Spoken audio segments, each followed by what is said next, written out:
Thank you. Senator Justice.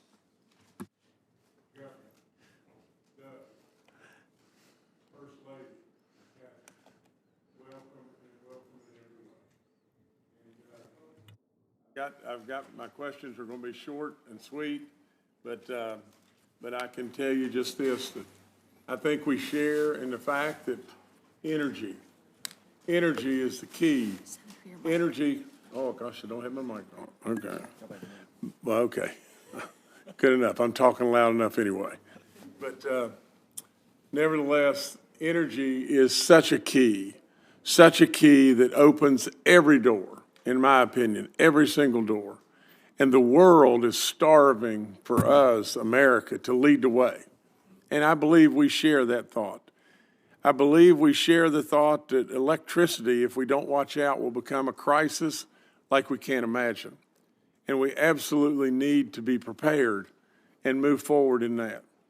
But we've got a problem along the way. Permitting has gotten totally outrageous. And absolutely, we all want it to be fair and proper and not endanger our environment. We all share in that. But absolutely, I ask you, Governor, I ask you, please, tell us your thoughts on how we're going to approach this, how we're going to approach this, the issues with fish and wildlife, and on and on and on. Please tell us. Well, I should say, Governor, now Senator, so great that you're here in the Senate, and what a fantastic job you did as governor, and it was a pleasure serving alongside of you as another energy state. You've got everything, just you get that we are in an energy crisis in our country, and the first place is actually related to electricity. Electricity is at the brink. Our grid is at a point where it could go completely unstable. We could be just months away from having skyrocketing prices for Americans.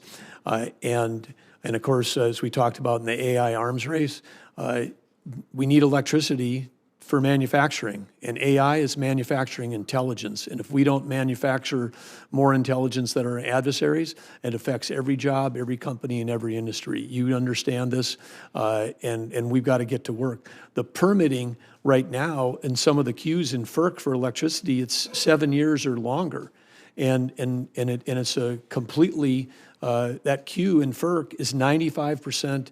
Intermittent sources and only 5% baseload. We need baseload to be able to allow the renewables to be part of the system. We've got to have the balance between those two, or the grid, which is like a giant machine, just doesn't work.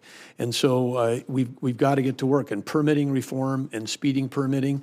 Right now, we've stacked the deck where we are creating roadblocks for people that want to do baseload, and we've got massive tax incentives for people that want to do intermittent and unreliable when the balance is out of whack, and we've got to bring it back in line.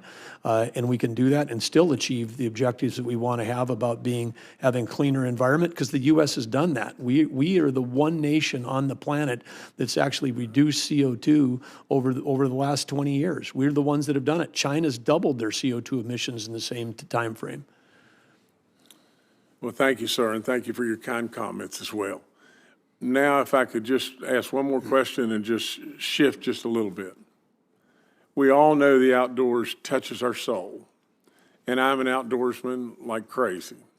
I have enjoyed hunting and fishing all across this nation, but especially in my home state of West Virginia. And I welcome you to come to West Virginia to experience that just what I'm speaking of. But I would just say just this. We have an attack on our sport of hunting and fishing. You know, hunters absolutely do so much to contribute to all the goodness all across all of our lands, to all the wildlife, to all the different things that happen within the sport of hunting. And I know you share, my love just as much as I know my love. With all that being said, what will you do to ensure that we will perpetuate this unbelievable tradition to our youth and all those to come? What will you do, sir?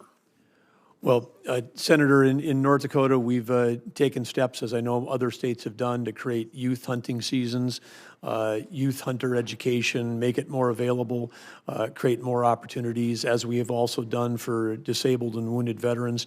But when we have public lands and we've got public access, the greatest conservationists in our country, and some are probably listening today, but whether it's the Rocky Mountain Elk Foundation, Mule Deer, Pheasants Forever, Ducks Unlimited, you name any of these organizations, they're the ones that raise the money that actually pour dollars into conservation in this country. Hunters, the Safari Club, all of these different groups, and of course, President Roosevelt, Theodore Roosevelt, one of the founders of Boone and Crockett.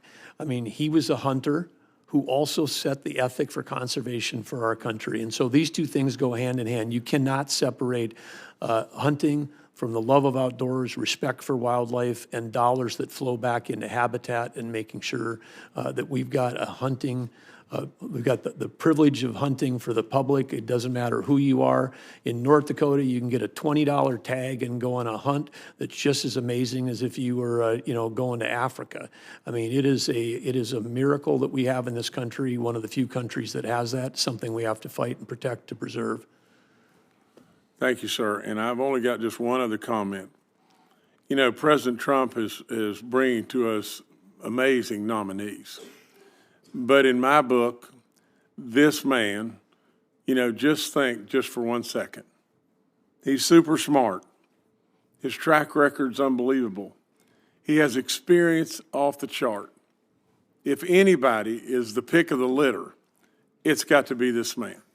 He's done an amazing job. But he's got courage like you can't imagine. Just think about this. He stood on one leg at the debate and absolutely with a torn Achilles. And I've been a coach forever in basketball. And I've seen kids get a torn Achilles, and absolutely it is one serious injury. How you did this, I will never know. But nevertheless, I give him kudos for courage beyond belief. Thank you so much, sir. Thank you, Senator.